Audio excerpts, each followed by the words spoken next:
Hi, I'm Kari. And I'm Kimberly, and this is Coffee and Cocoa, a podcast about reconstructing your family after they've deconstructed their faith. We are a mother and a daughter having conversations from both sides of the faith divide. So, how's your week? Good. You have any testimonies? I do. My testimony today is on sliced white bread because I haven't had it in a while. It's not something that I keep around my house anymore, like as an adult. Probably because I'm always counting calories of some sort or doing something, that makes me feel guilty for it. But I was so sick yesterday and I could not hold anything down. And I got some sliced white bread and I was like, nothing has tasted better. Nothing has been better. I was like, this is amazing. That's so funny. Did you get the grandma sycamores kind that No, they you don't always carry get? Or that in Whole Foods. I got like I don't even know what brand. I got the one that looked the most like that. I do like the grandma sycamores. What I like the most though that I need you to send me the recipe of is grandma's quick white bread or something.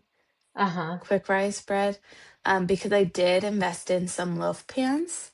Um because Oh, like New York, you have to like be really selective of the things you get. And right. I made a lot of banana bread this year, so I have pans, and I'm like, I should make my own white bread. Yeah. So that's my favorite one. Yeah. I like that recipe. It's not good for keeping because it has too much yeast in it. So Mm-hmm. it's not good for keeping for a few days. But if you just want like hot homemade bread out of the oven, Mm-hmm. that's good stuff. Or scones. Mm-hmm. Okay, so my testimony is there's an Instagram account called the Tiny Joy Project, and Oh, I love this account so much because there's just especially on social media, right? There's so much negativity and so many frustrating things going on. But like she just posts the sweetest little like thoughts. There are trees alive today that were alive when your great grandmother was a little girl running somewhere. They're still here, still growing, still doing the quiet, patient work of being. Like, I just love her account because it's just like this little pause of like, there are good things. There are yeah. good things in the world. And I don't know. It's very good for me to pause because then it also makes me kind of pause and be like, oh, doing the dishes can be a moment of quiet and peaceful and like this is just Mm-hmm. the beautiful work of being alive, that kind of thing. And so, anyways, go follow her because I she's love that. just adorable. No, I love like little moments of like recognizing like I live a good life and like things are good. Like, Right. things can be bad, but things are good. Yeah. And there is a lot of bad and a lot of frustrating. And because the way our brains work, it's really easy to let that take Mm-hmm. over, right? And to not appreciate like, I mean, when the sky is falling, it's hard to stop and just be like, okay, Mm-hmm. this is a lovely moment right now, but it's everything, right? It's everything that makes life worth living. So, Yeah. anyways, just a very sweet account and a very sweet way of living. So,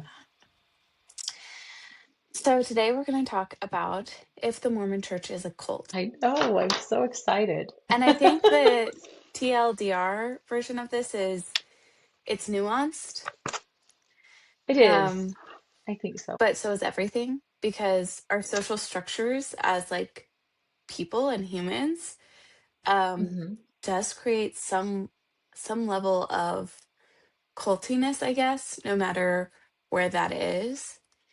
And I think Right. that like there's always going to be some kind of group control if you are in a group. And Hmm. I think it's really interesting to evaluate. Right. Well, I think it's just human nature to tend towards being in a cult, right? Like we like that group think. We like somebody else to make decisions for us. Mm-hmm. That makes it easier. Mm-hmm. We like to belong. So I think it's very um, human nature to want to be part of a cult. Yeah, I agree. And I think that the times where a cult becomes difficult for someone who is inside the cult is when there's something outside of their control that is making them not be able to obtain the rewards of that cult. Like Mm, in the Mormon church, if you're gay, that might be something that starts breaking that down for you. Um, yeah. but I am going to bring in what is called the bite model. What do you know about the bite model? I've looked at it before, and I kind of looked at it again this week just because we were going to talk about it this week. And like I think it's a really useful model, Hmm. but I think that it's important to remember that this is a guy who made this up. It's just a human being. It's not like the eternal law of the universe or anything like that, right? Like, but I do think it's very useful to look at. And he was in a cult himself, wasn't he? So the bite model was created by Stephen Hassan, and he was in a cult, and started research around other like books that sociologists have put out. So, the reason that I do like this model and the reason that I do want to use his research is it is more recent and it built upon a lot of things that we have even talked about in earlier podcasts about like cognitive dissonance theory and studies that were done about mind control in communist China and things like that. Um, Mm, and the other interesting thing is that his research is really based in creating a model that can be used legally. So we don't have a legal way to hold people responsible for quote unquote mind control. Um, and mm, the legal term for it is undue influence, which is just that somebody has used their power or their positioning over you to make it so that you mm, can't make the best choices for yourself. And his research is based in that because somebody that he was in a cult with did commit a crime based on mm. what they were told to do within the cult. Oh, Um, yeah. and because the Mormon church right now isn't asking you to break any laws, Right. then we can have a more nuanced discussion about it without so many of the legal terms. But I do think that it is important that, well, like you said, he's not the end all be all, that his research is important to creating a legal terminology or a way to Yeah. measure a cult or measure undue influence. Well, real quick, like, is undue influence the same thing as mind control? Like, define undue influence a little bit better. So, mind control, the reason that we don't use that term is because nobody is actually controlling you. And as humans, we know that nobody is actually in there with puppeteering strings, like Right. making you do anything. So that's where that gets like very mushy. It becomes like a very gray area because they don't actually control you. So the accurate term for Right. what we usually think of as mind control is an influence. It's somebody who Hmm. uses their power, which could be they're a leader of a group that you're a part of, or they have financial power over you, or they have Mm, situational power over you. Um, they control resources, and those resources could even be like emotional resources that can right. control what you do. And Hmm. again, everything is measured on a continuum because there is no black and white to I did this strictly because this person, had any Right. like, and the type of influence can change the degree at which they can influence your behavior. Right. So let me see if I can restate this and tell me if I'm right. I mean, you can't say like somebody made me do it, Hmm. right? Because like we're actually always all responsible for our own actions as Hmm. adults, right? Yeah.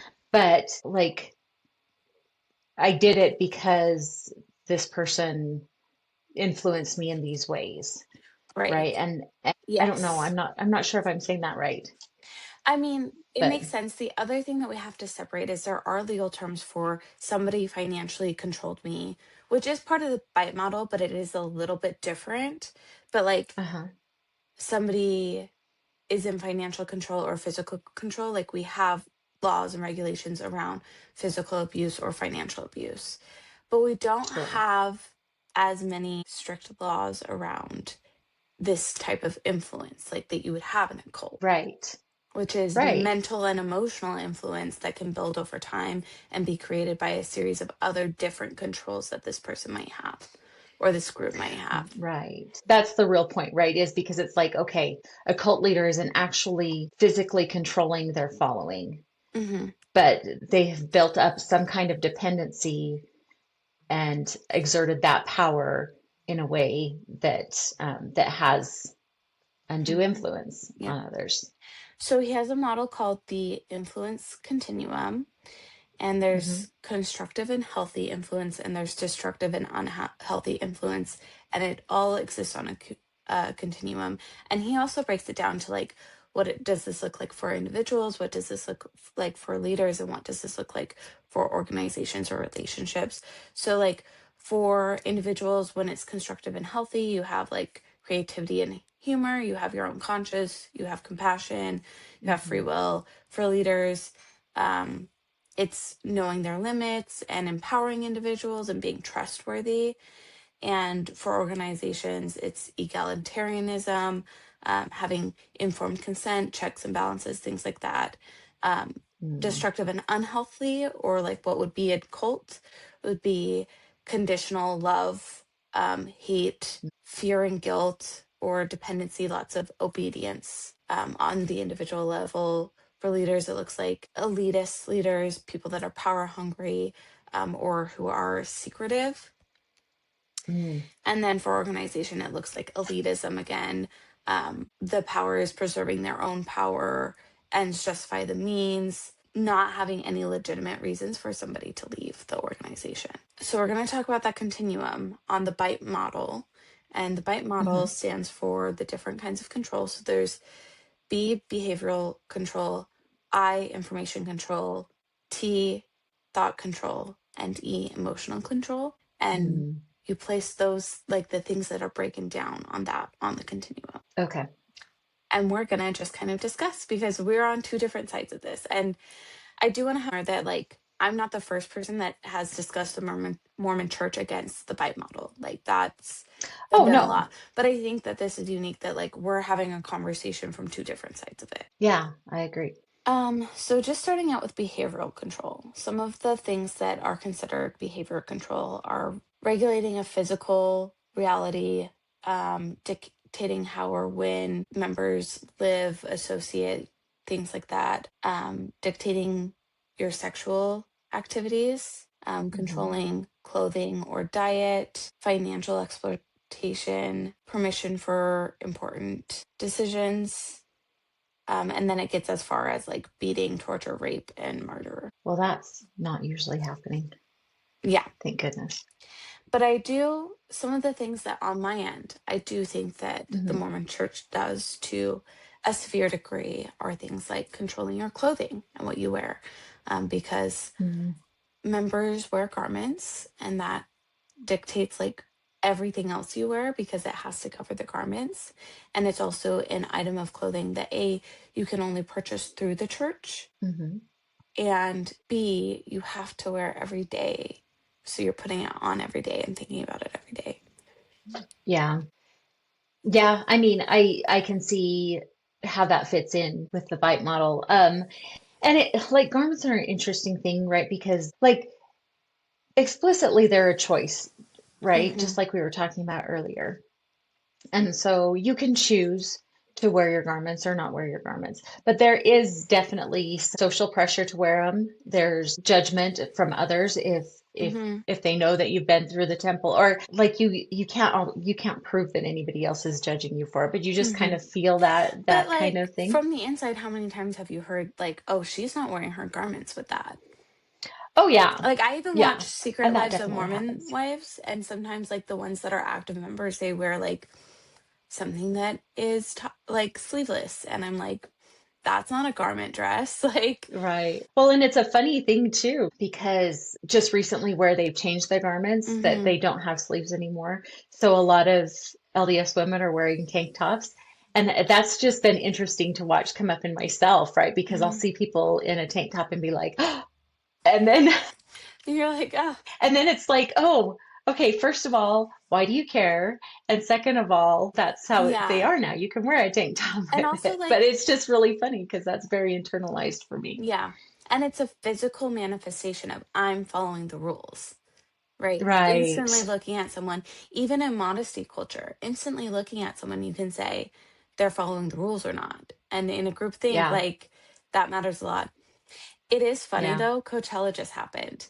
And this one creator blew up because he was like, and here's I my, could see that. you saw this? He was like, I did. it's my vintage white t-shirt. See, you can see my tattoos through it. I love it. It's the perfect baggy t-shirt. Uh-huh. And it has the garment symbol on it. Like it's an old garment Yeah. that somebody has donated, which you're not supposed to do. Yeah. And Yeah. even that is a behavior control. Like you're not supposed to donate your garments. You're not supposed to just throw them away. You're supposed to cut the symbols out of them and what burn Right. them, right? Yeah. Or just like make sure that they're not recognizable. So like even the person who disposed Yeah. of that garment wasn't following the rules because it's not meant for someone Yeah. to be able to just find and buy. But now people are buying Yeah. garment tops on eBay. Oh, really? Yeah, because they're like, this actually really is the perfect slouchy t-shirt. Like Oh my you just buy an gosh. oversized garment. Well, you have to have your recommend to buy them. So No, that's but interesting, I wonder. yeah, people are buying other people's old garments. Because like people who leave the church, Yeah. like they're not disposing of them Right. properly. And they're also not Right. That wearing makes them anymore, sense. probably. Yeah. How funny. What a weird thing. Some other things in here that I wanted to talk about were the sexual control. Like they do Hmm. attempt to control through, again, societal pressure and also through punishment Right. who you have sex with. So if you have sex outside of Yeah. marriage and you go to talk to a bishop about it, there's going to be some sort of community punishment, which is you can't take the sacrament and you can't go through the temple. Also, there's a lot of like things that encourage that compliance. Like there's lots of talks about it and there's lots of like Right. it's in the curriculum of the church to talk about not having sex outside of marriage. And like to me, that's not entirely a bad thing. I mean, we've had episodes on this about this before, and we kind of disagree about Hmm. like um, to what degree people should just be able to have sex with whomever Hmm. and whenever they want to. And I just think that it just needs to be taken really seriously. Hmm. Of, back to we talked a lot about integrating our sexuality versus repressing our sexuality, Hmm. right? And I think that in order to develop in a healthy way, that there have to be some checks Hmm. on what your sexual behavior is. Yeah. And then another big control, or the last two ones that really stand out to me are the regulation of diet, because Mormons can't drink coffee. There's the whole word of wisdom, and also once a month you have fast Sunday where you don't eat. Right. Um, and then obviously financial control because members pay a 10% tithe. Right. And then Yeah. when we're looking at a continuum, Mhm. how do they encourage that behavior? So, like the behaviors themselves, we can agree that there are behaviors within this that do exist, that are behavioral Right. controls, that there is a push for obedience, but Hmm. it's not the same level as like forcing you to marry someone or, that you don't want to, Right. or um, torture, rape, you know, Right. murder, things like that. Like what the consequences are for disobeying these rules are a lot. Um, Yeah. like that's where the continuum comes in, right? Like we don't shun people Yeah. officially. Which some, okay, so we can talk about that. There is like in otherism, right? Like if you leave the church, you are outside. And like Yeah. if you are someone like me who has most of their family in the church still, that does make you like an other or an outsider. And you also like can lose your community. But also that's not just from like not fasting or not Right. paying your tithing. The more specific consequences are things like if you don't pay your tithing, you can't go to the temple. Right. And that is something that is tracked, and you have to go do a tithing settlement. And I mean, your bishop knows if you've paid anything or not, and they're the ones that issue your temple recommend. Yeah. And that's very Yeah. explicit. It is. If you drink coffee, you're not going to not be able to go to the temple necessarily. Like there are plenty of members who do try it and it's fine. There's not an immediate consequence, but there is a social pressure.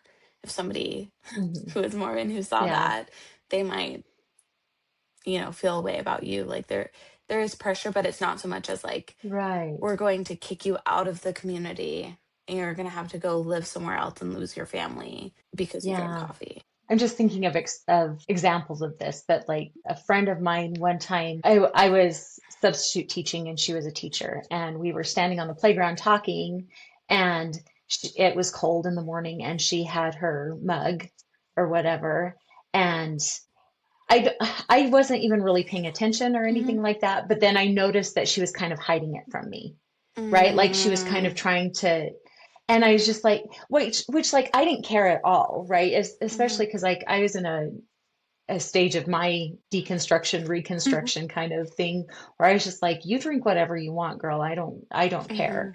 Hmm. Um, but it was just very interesting to me that she was very self-conscious about that. And and it was like hard because there wasn't really a good way for me to communicate, like, oh, I see you're drinking coffee and that's fine. Like I don't care that you're breaking. Right, because she doesn't need your permission. But it just was so fascinating to me because that was a case of her putting that pressure on herself. But it was a reasonable pressure for her to put on herself because there definitely are have been times in my life where I would have been like, oh my gosh, she's drinking coffee. Do I need to worry about her soul? Kind of thing. And I don't think she put that pressure on herself. Like, I think that the organization put that pressure on her, that is a reflection of Okay. the organizational pressure. Because if we all have our own free will and there isn't any influence, right? Like, if we're on like completely the other end of the Right. spectrum, she's not going to think twice about drinking coffee. She wants coffee, she's going to have it. Hmm. Why would this person next to me think anything about me drinking coffee? And you wouldn't be thinking about, oh, I hope she feels okay drinking coffee in front of me. Like all of this Right. doesn't exist without the control of the community that you both participated in. Like even like I can remember when I was younger, every Hmm. time that I had coffee like that I wasn't supposed to, like it would be with other Mormon kids that would be like, okay, we're both gonna have coffee and we're not gonna tell anyone.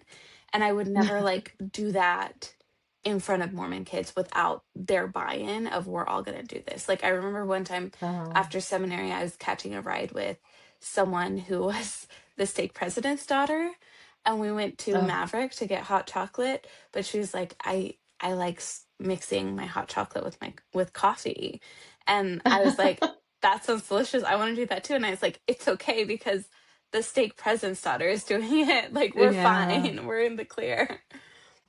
Okay. The next Let's. one is information control, which I think is a little bit Hmm. easier to um, talk about. So they list examples like deception, Hmm. deliberately withholding information or distorting information, or systemically lying, um, minimizing or discouraging access to non-cult sources, Hmm. compartmentalizing information into outsider and insider doctrines, encouraging spying on other members, or extensive use of cult generated information and propaganda, and unethical uses of confession. Mm. Okay. So I think some of those I would say yes to. Like I do think that deception or withholding information is a big Hmm. one when it comes to like tithing. Like, what do you think is being withheld? Um, I don't think that they are transparent about where the tithing money goes and what is done with it. I think that they are like, these are the funds for the church and it funds the church, or it funds Hmm. the world that we are building as a church. And Yeah. when the Ensign Pink whistleblower came out and said how much the church was worth it and where they were storing it and what was going on with that money, I think that that was a shock to a lot of members. I don't think that that was something that they Yeah. knew about beforehand. No, it was not. That was pretty shocking. And I think that there are ethical ways to not disclose everything. For example, the way Hmm. that fast offerings are used. If the church discloses that 100% of your fast offerings are used in your community to support community members who are struggling, and this is who decides who is struggling and who gets what, which is typically a bishop, I feel like Uh-huh. that's ethical. You don't need to know that um, we collected $500 and that all went to, Right. brother and sister so and so that they can pay their electrical bill. Like that I Right. don't think needs to happen. But I do think that there needs to be, especially from tithing, which is the bigger fund, to say Uh-huh. this is how much we collected in tithing this year. This is how much we paid out for this system. This is how much we paid out to build this temple. This is how much we paid out to ward youth programs. This is how much we paid to fund this political campaign, or this is how much Right. we paid in investments, and here's where we're investing.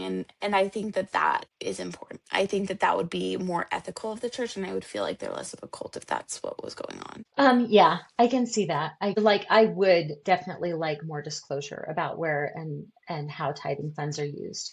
And like I would appreciate that. And I think that that's where like whistleblowers come in, right? Hmm. Because it is like the church is going to have one idea of how much they should disclose, Hmm. and different people are going to have different ideas on that scale of how much they should disclose. Where whistleblowers come in, I think it's like the membership would probably like to know this, and Hmm. that this would be interesting information Hmm. that the church is not voluntarily disclosing. But on non-religious groups, there are laws around that disclosure and what you can Right. collect and what you can spend it on, and how you have to Yeah. report your spending and who it has to Yeah. go to. Yeah, I agree. I think that legally there needs to be more laws around how that money is collected and reported. And I do Yeah, think that I the agree. collection of the money, like the behavioral control, right? The getting you to pay Hmm. 10%, and then also on this end, not disclosing where that comes from, that combination is Yeah. culty. Like, I think that that's very culty. That's fair. And the fact that that is one of the things that has an explicit disciplinary action too, Right. Because you can't go to the temple without paying your tithing. which is the ordinance that they say allows you to be sealed to your family. So yeah.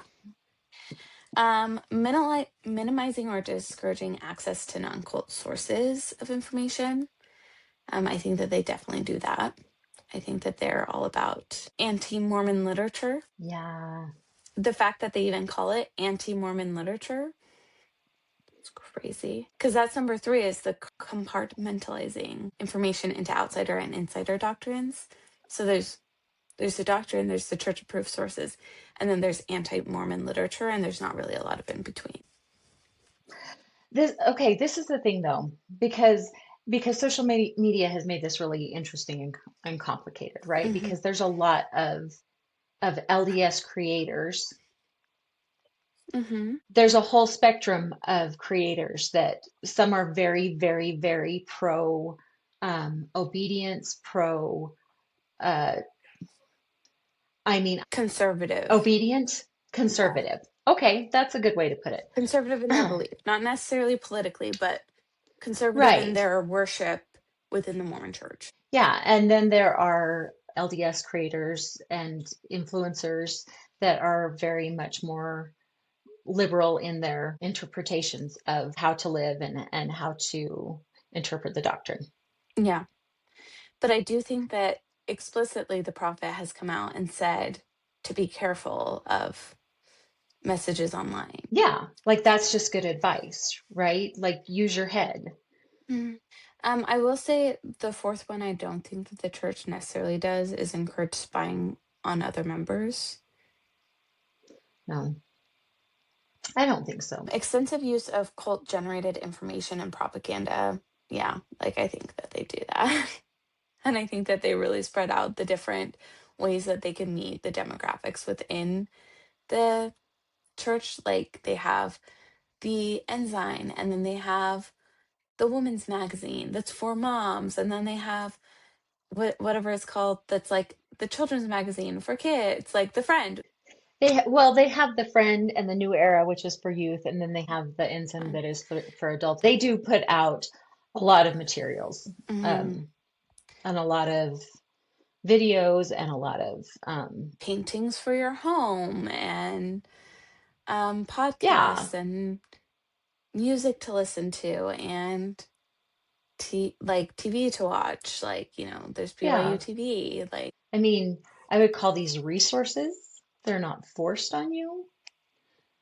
I mean, but it's extensive use of it. Yeah. Yeah, it is. Like if you went through your house right now and counted how many paintings you have that are ones that you bought at Painting's probably not a good example. Books would be a good Books is a example, good but example. But I'm thinking like every Mormon house I'm in has a picture of Jesus somewhere. that's probably true. Picture of the temple, picture of Jesus. Hmm. So the last one is unethical use of confession. And while I don't agree with how the church sets up their confessions, which is just like their interviews, I don't think Yeah. that it is an unethical use of it. I don't think that it's reported in ways that are unethical. Yeah. There's not like interrogations where they're dissolving your identity or boundaries. They're not like trying to plant false memories. I know that that has happened in some No. cases that where they tell women that it's their fault that they got sexually assaulted or things like Oh, that. But I don't think that that's a regular practice. I do think that it does set up for it to be used unethical, but I don't think that that is um the main purpose of it. I also think that like they don't use confessions to disclose that information with other members. yeah. Like I'm thinking of like Scientology, they're not using this to like hold it over to you and control other aspects of your life. No, I don't think.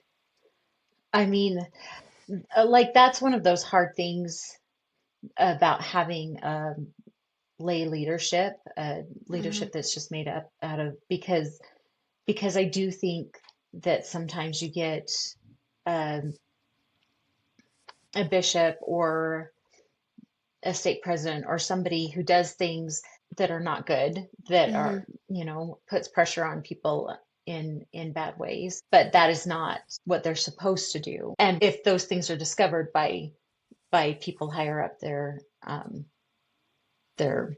told not to do those things, Yeah. basically. And I So will say the only other thing that I do think is unethical about the confessions is the fact that they won't disclose things that we have agreed on are things that should be reported. Like bishops are not mandatory reporters of anything. They are not yeah, they don't tell you like if you go in and confess to a bishop that you're abusing your child, they're not required to tell anyone. yeah, And they're I have an actually issue with that advised as not well. to. Yeah, I think that that's a huge problem that needs to be discussed. And I do There think it's needs to be, unethical, but I don't think it's the way that this is defining of that, like it is used to specifically uh, control the person. yeah, I agree. So Okay, the next one is thought control. okay. And some of the things that it says for control is requires members to internalize the group's doctrine as truth, Mhm. changes person's name and identity, use of floated language and cliches which construct knowledge. Stops critical thoughts and reduces complexities into platitudes and buzzwords. That was the end of like using loaded language. So for me, that feels like very like 1984, like when he's like, "Oh, we're using short speak." Like, Yeah, yeah. So and then the fourth one is encourage only good and proper thoughts. Well, and like if you look at like the FLDS when they like keep sweet and obey, like that's totally what yeah, they're talking about. yeah. Um, Five is hypnotic techniques, which we don't really use a lot of. Um, Six, memories are manipulated and false memories are created. Seven, teaching thought stopping techniques, which shut down reality, testing by stopping negative thoughts and allowing only positive thoughts. So, like, that's like denial, chanting, meditating, praying. Hmm. Eight is rejection of rational analysis, critical thinking, or constructive criticism. Nine is forbid critical questions about leader, doctrine, or policy. Hmm. And 10, labeling alternative belief systems as illegitimate, evil, or not useful. And 11 is instilling a new map of reality. So, out of that list, do any like immediately stand out to you? The one, because you were saying about praying, Mm. to me, that would be more like rote prayers. Do you know what I mean? Mm. Like, which is not what we do in the church, right? And I think in the church, that's a thing that I appreciate is that I Hmm. mean, we do have our standard like nurse and strengthen phrases and stuff like that. Bless this with moisture. With moisture, oh, that's one of my worst. I love that one. So we have our phrases that we use, but we don't have rote prayers that are supposed to like stop thoughts. Or insert thoughts, I guess. Like that's the other thing is like I think of rote prayers similar to like manifestation work or like Like chanting work. affirmations kind of thing. Yeah. Where like you say it and then you think that throughout the day. Mm, However, we are daughters of our eternal Father who loves us and we love him. there is that. Like there are lots of things that we repeat or we memorize, Yeah, like seminary, which is what high schoolers do, uh, really focuses on memorizing scriptures. yeah. And we are Um, and encouraged to memorize scriptures. Um, and the yeah, articles of faith. So there are themes every year that like people memorize, especially for like the youth. yeah. So I can see that. Um, so what stands out as harmful, as specifically harmful on that list to you? Um, what's particularly harmful to me is the like a lot of these I think you could lump together to rejecting criticism or like making it so that no criticism is Mm, valid. And then also the like labeling other belief systems as illegitimate. Like in the church, you hear a lot that other churches have pieces of the truth, but the LDS church is the only one that has the full truth. Or, sure. Yeah, I mean it creates an in-group versus an out-group for sure. And possibly even like a we're better than in group, right? Like it's better if you're in the church. yeah. So, Stephen Hassan, he like his entire dissertation is on YouTube, so you can watch it. But one of the Mm, things he talks about around this part is about how you have an identity within the cult and outside of the cult, and eventually you just become the identity in the cult. So there mm, are things like changing names. Like famously, the Walt Disney Company, part of their groupthink that they create is everyone is goes by their first name. There's no Mr., Mrs., Doctor, like there's no oh, formalities and there never hmm, have been. That's why everyone's name tag, even if you work in the corporate office, is their first name. And like Walt Disney was always Walt, and that's like the mythos around that and your okay. identity at that time. I feel like when you go to church, and specifically the Mormon church, at church, you're not Carrie, you're Sister Bates. And I have watched Hmm. people that know you as Carrie in church call you Sister Bates. Okay. And I had a friend here, and I'll change her name, but we were joking about something, and she said something churchy, and I was like, "Okay, Sister Brown," and she was like, "Don't say that." She was like, "That just triggered something in me." She's like, "That just woke up a Oh, sleeper cell in me of like, an identity that you are within this culture." yeah. And to me, that's taken a step farther in the temple where you're literally given a new name. Yeah, that's interesting though, because like that's not ever used anywhere ever at Yeah. all. But if you think about like in cults, like, okay, for example, like Elizabeth Smart, when she was kidnapped, Uh-huh. he wouldn't call her Elizabeth. He gave her a new name and he only called her by that name. Oh yeah. Like that is like a control factor. And I think that the church isn't to that extreme, Right. but it is like it is giving you a different identity to associate with. Yeah, interesting.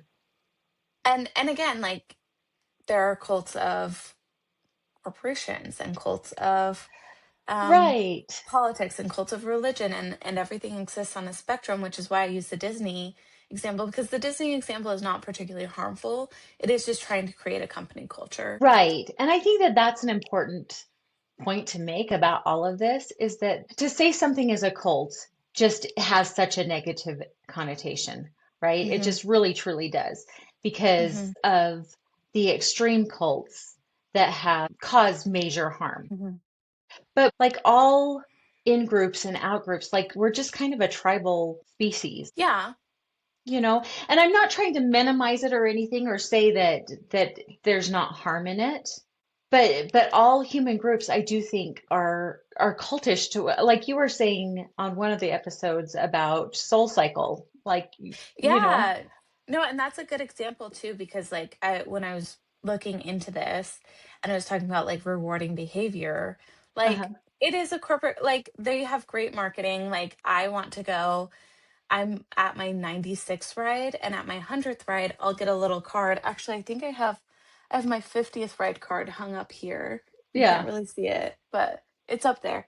I'll get a card that says Happy 100th ride, which sure. means that at $40 a class, we're celebrating that I've spent $4,000 with them. And I'm so excited because also, guess what? I'll get to blow out the candle when it's time. Like they have little candles in Right. there with like a specific scent. And there's like a part in the ride where they turn all the lights off Uh-huh. and you'll blow off out the candles. And like if it's your birthday or if like something special is going on or it's your 100th ride or something, they'll come up Uh-huh. and let you blow out the candle. And I also, sorry, I'm going to move this. I have a picture of me also blowing out the candle on Oh, my. So again, like it's not inherently bad to have like right. these things, but you have to be able to recognize them and analyze them. And you also, that's Yes. very hard to do while you're within the group. I just think that that's so important because I mean, even if the church does identify with a lot of the things on here, it doesn't necessarily make it bad. What makes it bad is when it's making you do things that would go against your conscience, that you don't think are right, that would, you know, that you Hmm. naturally, Like it's not bad to be a part of a group. We agree.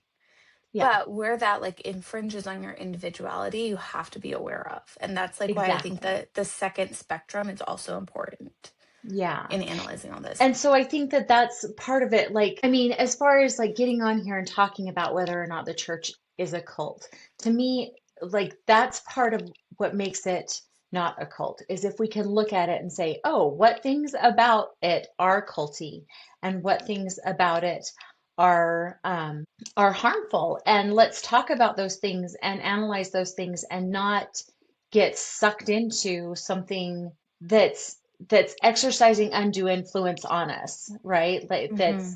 that's like I just think it's so important to be able to think through things critically and examine Yeah. our behaviors critically. And if we don't do that, then that's kind of how things end up being harmful and Yeah. being, I want to put a pin in that though and save that oh, for the okay. end because I do Oh, have more to say about this.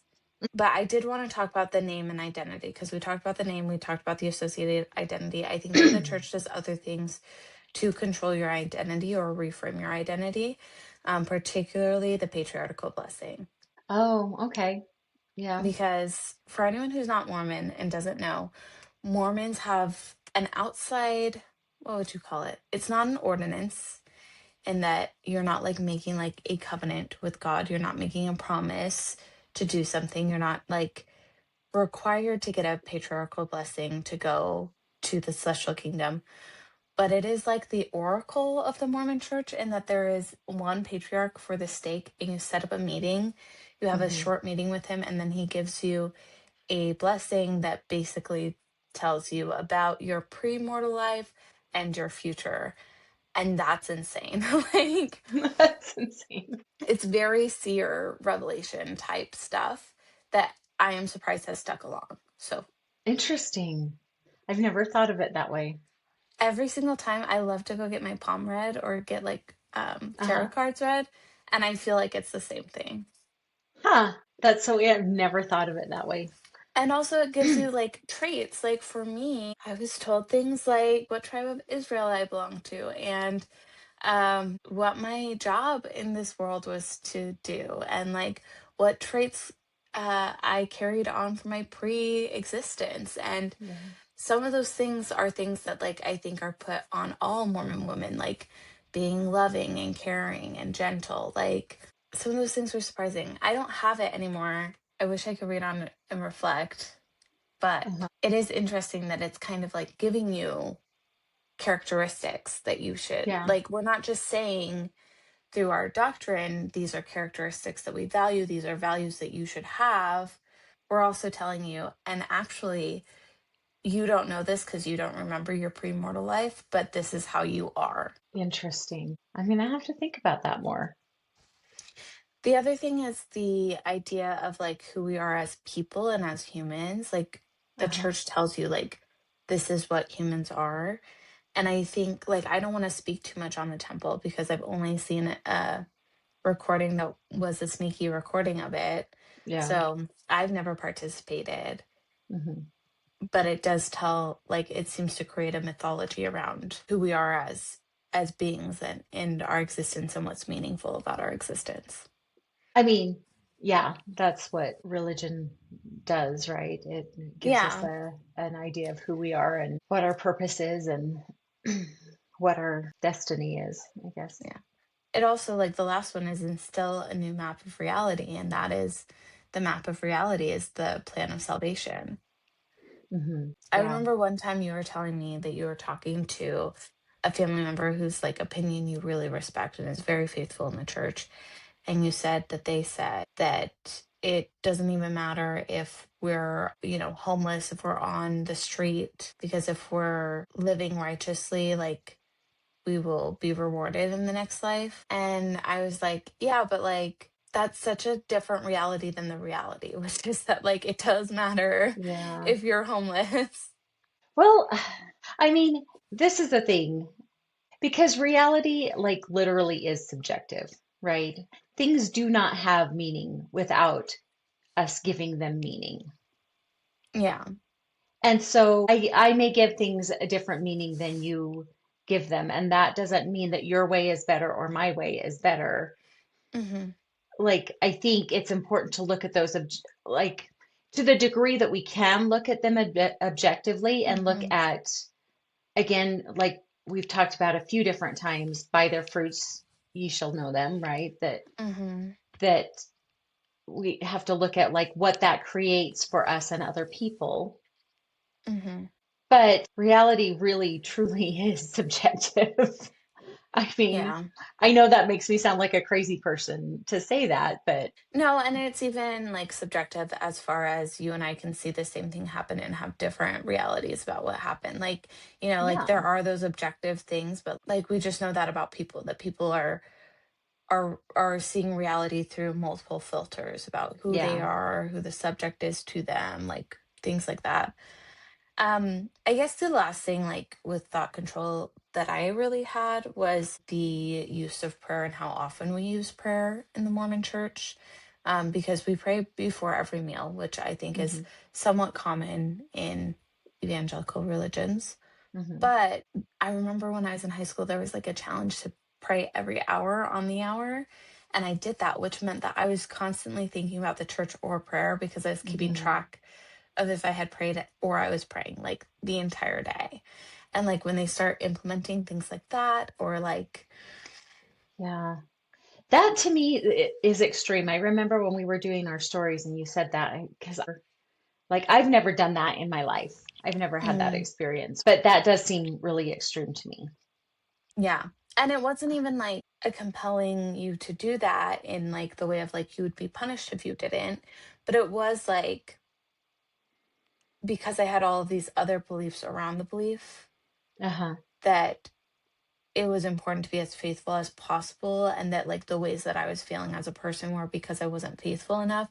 I would then acting Yeah. upon this additional Yeah. challenge that they thought to let me know that I could do.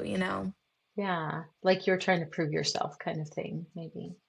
Yeah, or try to like even align myself even more to the church. Very interesting. Yeah. As far as like praying over everything, we never have prayed over every meal. Like we didn't pray over breakfast or lunch, or we didn't really pray in. We've prayed over breakfast. We have, but not on a regular basis. Like if the whole family is gathering together as a meal. And I still enjoy that. I think it's kind of a beautiful ritual to take a minute and say, I'm grateful that Mhm. we have food. I'm grateful that we have Mhm. family around and that kind of stuff. And so I mean, I still kind of do that even when you guys come out for if we come together for dinners and stuff. Like, I don't want to force it on anybody, but I enjoy that ritual part of it. That just kind of, oh, we've Yeah. prepared this meal together. Let's take a pause and acknowledge. But what I like about that is the individual choice to opt into that ritual, which I think is what we're talking about overall on this podcast about like not Right. feeling compelled to do things, but doing things that you find value in. Yeah. Because like I can think, we have this ritual to pray before every meal, and a ritual that's surrounding that in the Mormon church is that the eldest priesthood holder should either pray or call upon who says the Right. blessing. And like I can remember like moments where whoever is the oldest priesthood holder in the room has the power of me of I've been a brat today or I don't seem spiritual enough. Let's make Kimberly pray. Oh, And like yeah, I that don't like sucked. that. I hated that. And like Yeah. I remember that they'd sometimes pick on whoever like needed to pray, I guess. And Needed to be humbled. yeah, and I remember there was a girl in Young Women's who when she was called on, she just said no. She started saying no. She's like, no thanks. And I at the time was like, that is so rude. And now I'm like, no, like why was that rude to do? Like, Yeah. yeah, you should be able to say, yeah, no, I'm good. Somebody else pray. Yeah. Thinking it So the through. last one is emotional control. Okay. That's the E. Um, Manipulate and narrow the range of feelings. Some emotions are deemed as evil, wrong, or selfish. Hmm. Teach emotion stopping techniques, like to block feelings of like anger or doubt, making a person feel that the problem is always their own fault and never the leader or the group's fault. Hmm. Promoting feelings of guilt or unworthiness, um, such as social guilt, historical guilt, your family is deficient, your affiliations are unwise, instilling fear, such as fear of thinking independently, losing your salvation, being shunned by the group or others' disapproval, um, extremes of emotional highs and lows, like love bombing and praising one moment and then declaring like you're a horrible sinner the next. Mm. That's what it says. Ritualistic and sometimes public confessions of sins, and phobia of indoctrination, including irrational fears about leaving the group or questioning the leader's authority. Okay. So, what stands out to you from that? Well, tell me because you were saying something about love bombing and then guilt. And did that happen to you a lot? Do you feel like? No. And I will say that I do think that the church is guilty of love bombing, but love bombing is also sometimes like just good stewardship, right? Like, I Yeah. think that it is actually a pro that as an organization, if somebody new comes in, that everyone says hi. I actually was just telling my friend about this because she's like, could I just go to a Mormon temple? And I was like, you couldn't go to the temple, but you could go to a church. Uh-huh. And she's like, well, would they think I was weird if I went to the church? And I was like, let me tell you, the moment that you enter that church, someone would spot you, realize you were new, and come up and say hi to you. Like, that is Yeah. exactly what would happen. And I think that's a pro. I think that it's a good thing. I think that it's also our human nature to try and seek out that again and again. So sometimes when you like stop being the new person or stop being Yeah. who's the most catered to person in the room, then that can make you vulnerable. And I think that Yeah. like one of the things that they say about this model is you have to also think about it in the context of what is the most power that can be exerted and what does this look like when it meets a vulnerable person. So when I Yeah. think of someone who's just lost their family or someone who is at a very low and like needs a community, that Hmm. is something that is like preying on that vulnerability. And again, Yeah. I don't think it's inherently bad. But I do Hmm. think that like when you have a vulnerable person and then they meet like this kind of like love bombing of like come to our activity or we'll come clean your house or things like that that the church does Sure. do, Yeah. that then you're more likely to be like, do you know what, I will be baptized, I will, Right. like you're more compelled to do these things and not think as critically about them because of all the good you're getting. Yeah. Yeah. Well, and I think that that's very real because as far as like missionary work and stuff, the missionaries do Hmm. much better in countries that have more needy populations, right? In Hmm. third world countries where people are more vulnerable and have more needs. And I don't think that the church even sees that as a bad thing, right? Because the church No. sees itself as bringing this wonderful gift into the lives of these people, Hmm. right? And yes, when they're at a vulnerable place, which is really like it's really hard because I've heard that criticized as far as like the church attacks people when they've lost a loved one or anything like that, Hmm. and like from the side of the church they don't feel like they're attacking people. They feel like, oh, this is something you need and we're offering it to you, right? This wonderful gift rather than Hmm. oh, we're going to get them when they're down kind of mwahaha thing. So I think that that's really useful that they make the members feel like this is something I'm doing to help this person. When I tell them about the plan of salvation when they've lost someone, and I say, oh, you can be with your family forever, here's how. But I think that that is an emotional manipulation to get more membership. okay, well, tell me who you think is the they that's making the members feel that way. I think church leadership, especially when they are coming out with like missionary tactics specifically, and when they're Mhm. saying, right, because like there are cults and there are religious communities that are not interested in expanding their membership. Sure. And they have different goals and they have different ways to meet those goals. The church is very interested in expanding their membership. Right. And we disagree about why. But I think that when they are using like, I mean, one of the criticisms that points out is that the church uses lots of corporate language. They use like interviews and they use presidency. And so like when they're giving these like ways to outreach that read the same way as like a corporate marketing memo, Okay. that's when it feels that way, like it feels manipulative. And I Oh, remember I see. specifically being taught that I should be looking for people who have lost family members Mm. to minister to. Yeah. I mean, I guess that is one of those things that we disagree on because I don't think that there's like a secret leadership group that's just like, we just want to get more members to make more money and to gain in power. Like, I don't believe that that exists. Um, I think that even the top leadership believes that we are offering Mhm. something that's going to make your life better.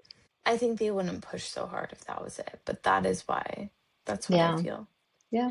I agree. Um, but some other things that stood out to me is this ritualistic and sometimes public confession of sins, because I don't think Mm, that we have like public confession of sins the same way that you might see it in like other cults. But I do think that what's not listed here, which is interesting, is like public testimonials, the way mm, that we have fast and testimony meeting. I think that that yeah. is a cult like behavior, especially because we do it when we're all starving. Like we fast, Yeah. and then during that meeting, while we're fasting, we get up and we cry about how much we appreciate Joseph Smith and the church and how we know it's Mm, true. And like, again, back to interesting. that stating of this is a truth, not a belief, which is like the thought control. I felt that before. Like, okay, am I feeling emotional because I'm hungry, or am I feeling emotional because I really am feeling the spirit here, or whatever? But Yeah. again, just something to think about and be aware of. I don't think it's a bad thing to share what you Hmm. believe about things. I do Hmm. think, and it's almost become nonsensical to me, that the way that we get up and say, I know Hmm. that this is true. I know that this Hmm. is like, okay, tell me how you know. Tell me what experiences you've had.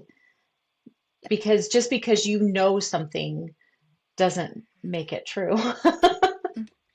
Yeah. Or at Um, least it doesn't make it true universally. It makes it true to you, but um, yeah. not necessarily true for me. And the last thing that I had that I really wanted to focus on was the phobia of indoctrination in this piece, because what they say with this bite model, right, is if you're in a cult, you're not going to understand you're in a cult. Like nobody feels like they're in a cult. So Hmm. the recommendation is that you should take some time off, whether that's weeks or months, Yeah. where you are physically removed from the group and not dependent on the group. And then you should think through what you feel like is true and what you feel like is right and what you think is appropriate for you in your life. Hmm. And the church specifically doesn't want you to do that. They like you to go to church every Sunday. And if you aren't in church and you seem inactive, they send people to make sure that you're receiving contact from the group. And Hmm. it's not the same way as like when you leave another cult and they like intimidate you or they like kidnap you or like these extreme Right. cults do. But I do think that it is cultish. And I think that like the church creates this structure where there is no room for you to step away and think about it. And in fact, how you get into the church if you're not born into the church is you go have these missionary meetings, and the missionary meetings go through until you come to church and you are baptized, and then past baptism they'll still meet with you regularly. And Hmm. like the way that people are told to find out if the Book of Mormon is true is to read the entire book and then pray about it. So after you've been like reading and studying it, then you should think about it instead of like thinking, let me take a couple steps back and think Hmm. about this. Right. Yeah, it's interesting because I do think I do think it's healthy to step away, and that is not encouraged. And like you said, if I didn't show up, I don't know if it would be as big of a deal now because I'm not as central to the ward as I used to be. But I do Hmm. think if I didn't show up for a few weeks, that people would start to be like, "Hmm, where's Kari? What's going on? Let's check on her." Right. Hmm. But I do think that it is healthy to evaluate. And there have been times, well, that's interesting because I have kind of always held myself to like I need to be at church. And there were times that it was really, really painful for me to go to church, Hmm. particularly when people were stepping away from church and when just different things were happening in our family that didn't seem like the ideal. And it was really Hmm. painful for me to go. And I went anyways, and I made myself go anyways. So Hmm. that's kind of culty. Yeah. But And again, it's not black and white. Like there are things that I do because they're important to do, even though I don't want to do them, like going to the gym. And I know yeah. that people feel about church that same way. But Hmm. I'm glad that we can at least have the conversation and Yeah. few ways that it might, at least few ways that it might be culty so that you can be aware of them, Yeah, I right? think that that would be like the takeaway that I would say about this is like evaluate what you're doing. Like pay attention to what Hmm. you're doing and question it because I think that there are so many good things about the church. I really do. Hmm. Like we went today and there was a little girl going on her mission Hmm. and her whole family had come over from Salt Lake. Like Hmm. the whole thing was packed and it was just this big celebration of her, which is not how it's supposed to be because because sacrament meeting is supposed to be focused on Christ and Hmm. there's like and we tend to kind of hero worship, but Hmm. I'm just like this is really beautiful for her. I'm glad that she Hmm. has all of these people loving her and supporting her in this thing that she's doing and celebrating her Hmm. and I wish that we could extend that to other things. Like it wasn't limited to just these behaviors. Like, Hmm. can we celebrate kids that are going to college? Can we celebrate kids that are entering the military? Can we celebrate kids that are doing different good things? Hmm. Why does it have to be only this one thing? And so, like, I think for the people that it works really well for, I think it's a Hmm. beautiful way of life. I think Hmm. where we run into problems with it is when it's only enforcing these specific good behaviors, Yeah. right? when it's only Well, when like anything that falls outside of the parameters of I was gonna say like it's on that spectrum, right? Of like if you're practicing in a way that is ethical, you're on the side where like individually individuality is embraced and where you feel like you can have your own conscience and where you feel like your leaders are acting trustworthy and they are accountable and it's healthy for everyone. And when we're on this side of like there's things like guilt and there's things like, expectations that you act a certain way that feels like we're, cloning ourselves, Mhm. or where there's elitism. That's where it's unhealthy, and I do think that the church gets to a point where it's unhealthy, where the Yeah. leaders aren't acting trustworthy, where there's like lots of deception or secretiveness. And I think that if you are going to participate in this church, that it is important to evaluate how you're going to do it ethically. Yeah. Yeah, I agree with that. And to be aware of the ways that it can be causing real serious harm to some people. Hmm. Hmm. I think it's an important conversation to have. I really do, just because I think to think that we're immune from cult behaviors is really dangerous, right? I think when we think we're immune from these behaviors, then we're treading into dangerous waters. There is another person on TikTok that talks about cults a lot, and she was in a Oh, cult. And she talks about how researchers will be like, oh, I'm going to go investigate this cult. I'm going to go, see it from the inside out. uh-huh. And she's like, you will join the cult. So, like, do not think that you are above Yeah. or smarter than joining a cult. You will join a cult. Yeah. And you won't think you're in one. No, it's so bizarre. Yeah. Okay, have you watched the Trust Me, I'm a Prophet? Oh, I started it. Oh my gosh. So traumatizing.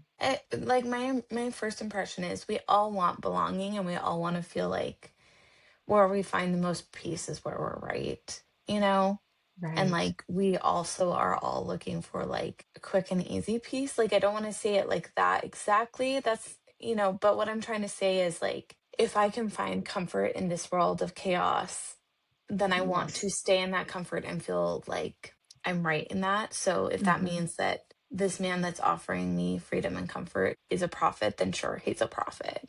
Yeah. Yeah. And I'll wholeheartedly believe that because I want it to be true. Yes. Yeah. Belonging and meaning. Those two Yeah. things, I think, are what kind of get us sucked into making compromises with our own consciences. Hmm. And sacrificing our individuality. Like human beings are so fascinating and crazy and scary and amazing. Like because there are bad people, right? There Hmm. are bad people that have intentions to do bad things. Hmm. But also most people, like I want to believe that most people are good. I want Yeah, to believe that most people have good intentions. I do believe that. I don't want to believe that anyone who has gotten into any authoritarian type of situation isn't a good person. Like, good people get manipulated all the time. How can we protect ourselves against that? Yes, that might be a discussion for another day, but how do good people become authoritarians? That's another interesting question because are they just always really evil people? Yeah, I've read a book that was a little bit about that, but Yeah. Yeah, we don't have time to get into it now, but that would be a really no. interesting talk because I was thinking about like that the guy in this video, I do think that he Hmm. believes that he was a prophet. So what in his life led him to believe that? And I don't think that he thinks he's a prophet unless it's like I think there might be a mental health issue there, but I maybe. do think that he thinks that he is taking care of this group of people, so it's okay if he says he's a prophet to be able to take care of them the best way. Mm.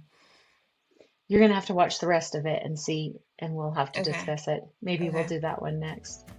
I don't All know. right. But yeah, this one's going long. So Thank you for having this conversation with me. yeah, very interesting. Thank I love you. you. I love you too. Talk to you soon. See you later.